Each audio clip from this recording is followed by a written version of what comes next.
The next goal for policymakers is that they want stable prices in the economy. The goal here is to stop or limit radical fluctuations in the price of goods. Why do you want to do this?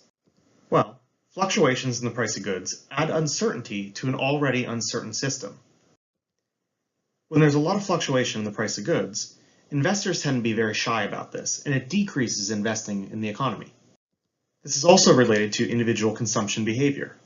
When there are radical fluctuations in the price of goods, sometimes it'll decrease consumption because, well, the prices are too high at any given moment, and thus you're predicting or hoping that the prices will drop in the future.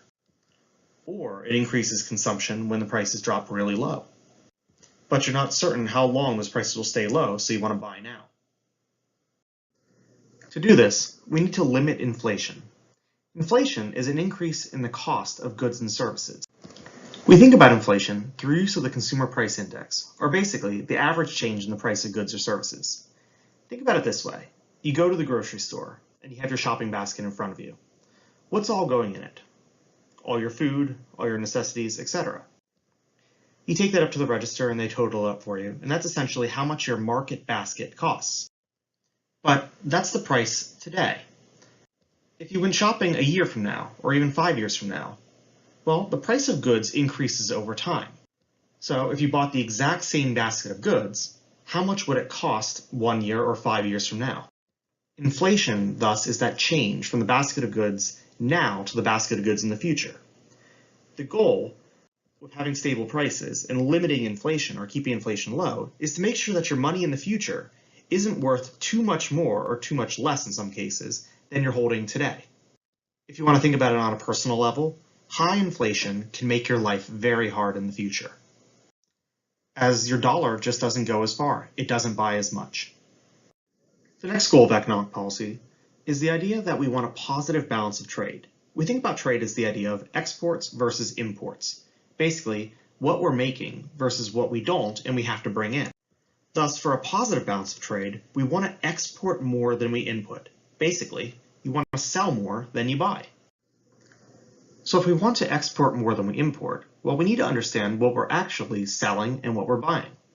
What do we import and what do we export? Well, in terms of what we're buying, remember, we've become more of a service industry now. So as such, we're buying a lot of machinery, vehicles, fuels, and even pharmaceuticals. What then are we selling? Well, we're selling food, beverages, and agricultural goods, but also a lot of service goods, things like from the finance sector and insurance. We also have sales of intellectual property, like software, movies, and television shows. We hear a lot in the news that the US typically has a negative balance of trade. Basically, we're buying more than we're selling, but that number over time has been improving. Yet we still have to question, does it matter that we've got a negative balance of trade with many countries in the world? Well, it means in some cases that products that we're trying to sell are not competitive with other nations' products. And thus, if people don't want to buy our goods, it can put our jobs at risk. Further, a negative balance of trade can induce ideas of protectionism. Basically, we want to protect the US economy, so we put in place policies like tariffs on goods, so essentially taxes on things that are coming into the country. We subsidize industries in our country, and we offer tax breaks to them as well. This, in turn, can induce a negative response by our trade partners, who they themselves can put tariffs on our goods. They can subsidize their own industry, they can create tax breaks for their own industry as well, and essentially we create a trade war, which makes then the price of goods in general much more. Our final goal of economic policy is that we want to deal with deficits and debt. In particular, we have to figure out how to manage them. This idea of managing, or what to do with them, varies by person, politician, economists, even the administrations.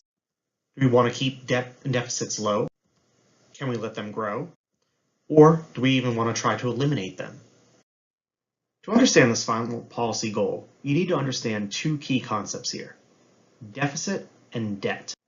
A deficit is when the total budget outlays, the expenses, exceed the total receipts or revenue for a given period of time, in this case, a year.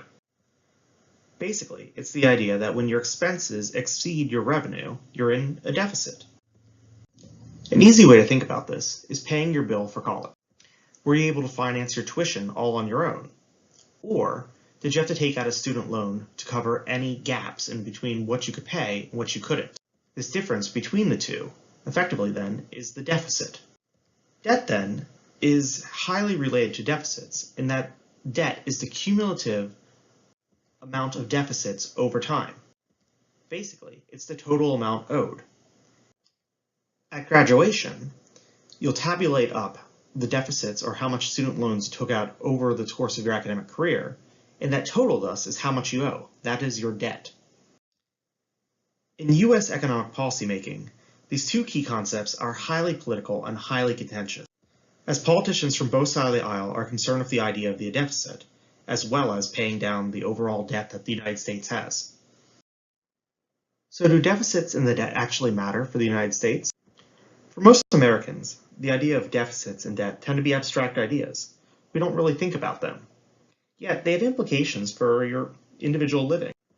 Increased debt can mean higher interest rates for things like mortgages, car loans, and credit cards. As the debt grows, the United States has to pay down that debt, or ultimately pay the interest on it. And that means fewer government dollars for other spending, like roads and infrastructure. As we continue to pay on that interest, creditors may demand higher rates on the interest, which means, well, higher taxes for us. Which in the long run means less money for individual consumption behavior. Basically, you have less disposable income to buy the things you want.